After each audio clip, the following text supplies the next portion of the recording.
Sa punto po ito ay makakausap natin si Attorney Tranquil Salvador III, naging legal counsel ni Noy Chief Justice Renato Corona sa kanyang impeachment trial. Magandang tanghali po, Attorney Salvador. Si Rafi Timo po ito at live po kayo sa Balitang Hali.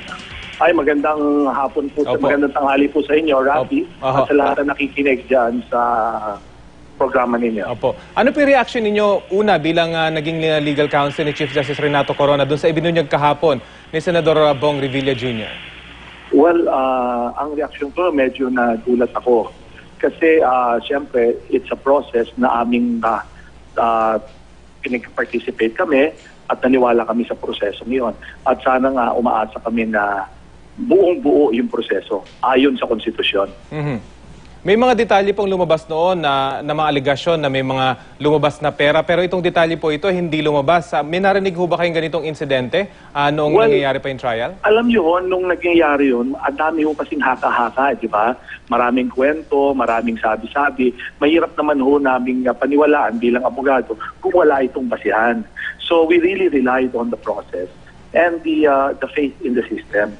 At ngayon nga po na may mga lumalabas na mga alingaw-ngaw o pahil sa mga bagay nito, siyempre medyo natitigilan namin kami. Ako personal, napapaisip ako kasi bilang isang abogado, ako po ay nagtitiwala sa sistema na aming pinasok.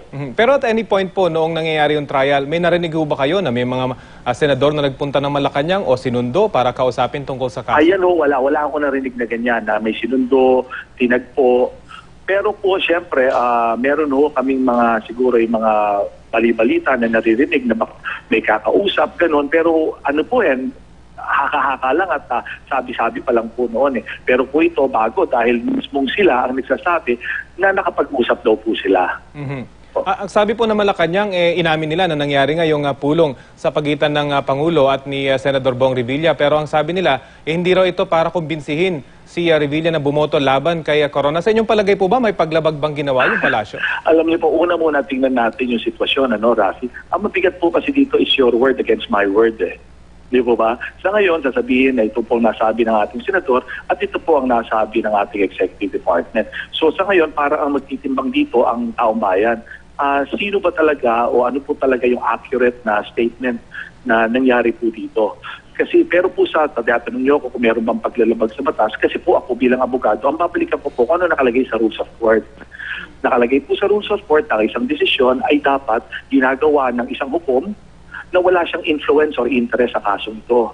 Kung may mga nangyari pong ganyan, ay siguro po mapapatunayan pa yan sa panahon. Hindi ko po kasi pwedeng husgahan, sabihin na, oo, tama nga ito.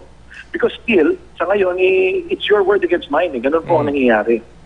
Pero kung paniniwalaan po natin yung ibinunyag ni Senador Bong Revilla na kinumbinsi siya o itry siyang i-convince ni Pangulong Aquino na bumoto laban sa inyong dating kliyente, ito ba'y paglabag sa batas? Well, sa tingin ko, kung i-assume po natin, liliwanagin ko na ito ay pag-uusapan lamang. Kung ang isa po kasing desisyon na nagkaroon ng influence or interest ang isang third party, ay hindi po dapat. Kasi dapat yan yung objectivity ng hukom ay hindi dapat naapektuhan. Kaya nga makikita nyo po ang simbolo ng katarungan ay isang babaeng nakapiring at hawak po niyan scales of justice. So at no given time po dapat na merong i-influence natin ang mga nagdidesisyon. Ganun po yan. Pero attorney, linawin lang po natin, meron pa ho bang bearing yung isinawalat ni Senador Bong Revilla? Yun nga po sa ngayon, kung tatanungin nyo po, siyempre mga abogado, sasabihin nila, functus officio, tapos na po yung proseso eh. At yung Senado po as an impeachment court ay tapos na rin po. Ba?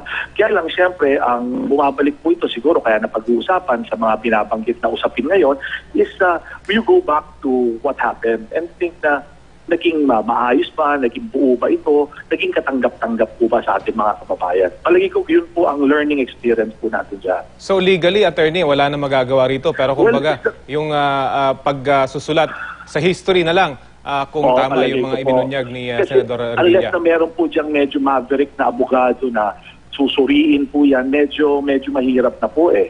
Kasi ang mangyayari dyan, wala na yung proseso, nagtapos na rin yung Senate as an impeachment court, di po ba? Tapos na siya. Ngayon, unless paano mo siya i-revive, ngayon, baka naman may isa dyan na magka-file, i-question yung naging proseso, baka. Pero sa ngayon, sa nakikita ko, medyo natapos na po kasi ang proseso eh. Okay, sige po. Maraming salamat po, Attorney Tranquil Salvador III. Salamat po at good morning. Legal Counsel po ni dating Chief Justice Renato Corona. Magandang tanghali po sa inyo.